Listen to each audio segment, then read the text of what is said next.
صراط مستقیم پر چلنے گامزن رہنے کے لیے بے شمار پیغمبرات اس دار فانی کے اندر مقرر فرمایا، جن میں سے ہمارے آخری نبی تاجدار مدنی جناب محمد اکرم صلی اللہ علیہ وسلم ہیں، جن پر لاکھوں کروڑوں درود و سلام ہو۔ اللہم صلی علی محمد وعلی آل محمد كما صليت على إبراهيم وعلى آل إبراهيم إنك حميد مجيد۔ اللهم بارك على محمد وعلى آل محمد كما باركت على إبراهيم وعلى آل إبراهيم إنك حميد مجيد۔ محترم سامعین کرام، معزز بزرگوں، دوستوں، پردہ-نشین، ماں و بہنوں، خطبہ مسکونہ میں قرآن حکیم ایک سورہ زمر جس کے آیت کریمہ آیت نمبر 32 آپ کے سامنے میں تلاوت کی ہے۔ اس آیت کریمہ میں اللہ رب العالمین نے مزدوری کے سلسلے میں چند اہم نکات بیان فرمائے ہیں۔ ہماری زندگی مزدوری کے ساتھ جڑی ہوئی ہے، چاہے وہ ہم خود آجر ہوں یا پھر ہم خود اجیر ہیں، یعنی ہم کام کروانے والے میں سے ہوں یا ہم کام کرنے والوں میں سے ہوں، دنیا کا دستور اور نظام اسی پر منحصر ہے۔ کوئی انسان کام کرواتا ہے تو کوئی انسان کام کرتا ہے۔ دنیا میں اللہ رب العالمین نے تمام کے تمام انسانوں کو یکساں نہیں بنایا ہے۔ اللہ رب العالمین نے انسانوں کو دو حصوں میں تقسیم کر دیا ہے، کسی کو بادشاہ تو کسی کو فقیر، کسی کو امیر تو کسی کو غریب، کسی کو حاکم تو کسی کو محکوم بنایا ہے۔ لہذا اس سلسلے میں اللہ رب العالمین کا جو یہ معاملہ ہے انسانوں کے ساتھ، اس میں ایک بڑی حکمت ہے۔ وہ حکمت یہ کہ انسان جب تک اس دار فانی کے اندر رہے، اس پورے عالم کا نظام بہترین انداز میں چلتا رہے، ایک دوسرے کا ساتھ دے، ایک دوسرے کا ہاتھ بٹھائے، ایک دوسرے کا خیال رکھے۔ اگر امیر انسان یہ سوچے کہ ہمارے پاس دولت ہے، ہم غریبوں کی ہمدردی نہیں چاہتے ہیں، غریبوں کی آنسو نہیں پوچھنا چاہتے ہیں، تو یقیناً وہ دن دور نہیں ہے تو وہ امیر انسان خود بھی محتاج، فقیر اور غریب ہو جائے۔ وہیں پر ایک غریب انسان اگر یہ سوچے کہ اگر ہم غریب ہیں، کسی مالدار کے دربار میں جا کر کے ہم مزدوری نہیں کریں گے، خود مختار رہیں گے، تو بھی غلط ہو جائے گا۔ چونکہ اللہ رب العالمین نے کسی کو اگر دولت دیا ہے تو کسی کو اس کے ماتحت میں رہنے کی اجازت دی ہے، اور یہی ہے ایک دوسرے کے ساتھ مل جل کر کے رہنے کا نظام۔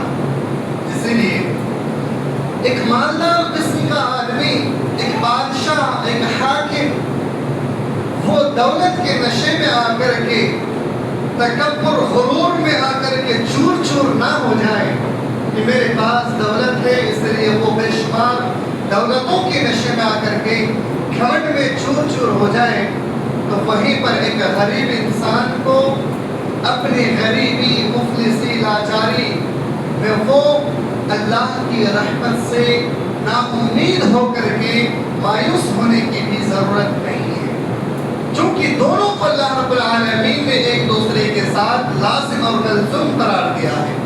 اسی طریقے سے جس طریقے سے انسان کا جسم اس کے روح کے بغیر ادھورا ہے، جسم سے اگر روح نکل جائے تو اس جسم کی کوئی حیثیت نہیں رہتی ہے۔ کوئی بھی انسان اپنے ہاتھ، اپنے پیر، اپنی آنکھ، کان، کسی بھی چیز کو استعمال نہیں کر سکتا اگر اس کے جسم سے روح نکل جائے۔ تو روح کی ضرورت ہے جسم کو چلانے پھرانے کے لیے، اپنی طاقت، اپنی ہنر، اپنی خوبصورتی، اپنی عقل مندی، دنیا کی تمام تر چیزوں کو